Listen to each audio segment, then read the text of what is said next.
The very first jazz recording was made this month on February 26, 1917 in New York City. A far cry from the port city of New Orleans, where audiences loved the trumpet and looked up to musicians like people used to idolize Babe Ruth or later Mickey Mantle. The Victor Talking Machine Company, which would later become RCA, had patented their spring-loaded record player and were anxious to find music to help sell the new invention. Hearing of the new jazz music that was born in New Orleans and setting audiences on fire, they set out to find the best musicians to demonstrate the new machine. Freddie Keppard, the D is silent due to his French heritage, was the best trumpet player from New Orleans.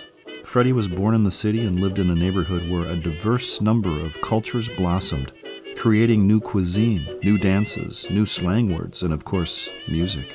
He was soon one of the most well-known musicians in the city. Keppard and his band would be one of the very first to tour outside of the South, going as far north as the Big Apple.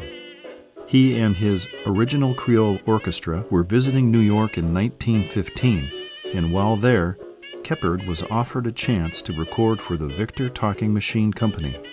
But Freddie grew up in the competitive Storyville district of New Orleans, where the best trumpet player would be heralded as the king and get the best pay and the best venues. He was concerned that by recording his unique playing of the trumpet, it would allow others to, quote, steal his stuff, copy his style, and lessen his status. Keppard was known to sometimes hide his fingers on the trumpet while playing, even draping a handkerchief over his hand while performing.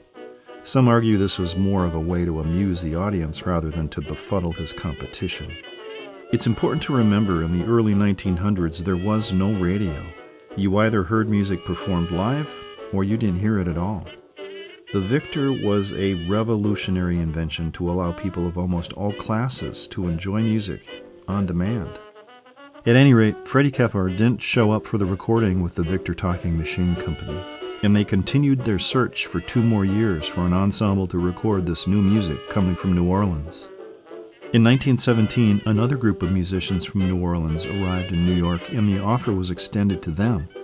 This group was not afraid someone might steal their style. They were 5 white musicians from New Orleans who were copying the jazz music from the songs they had heard black musicians playing. The original Dixieland Jass Band, led by cornetist Nick LaRocca, agreed to be recorded. And on February 27, 1917, they performed a song which was the first ever to be recorded with the new style of jazz. That song was Livery Stable Blues. They weren't exactly the best musicians to represent this auspicious occasion. Arguably, they were just copying the riffs and showboating from the jazz from Storyville, but for a short time, the original Dixieland Jazz Band became famous, playing jazz for mostly white audiences all around the country before more authentic jazz musicians from New Orleans like Jelly Roll Morton, Joe Oliver, and Louis Armstrong started to introduce jazz to people in major cities like Chicago, Los Angeles, and New York. The original Dixieland Jazz Band, for better or worse, was the bar by which everyone measured good jazz performance. And as a result, the original Dixieland Jazz Band will go down in history on that day in February, where they showed up to record that very first record of jazz music in 1917.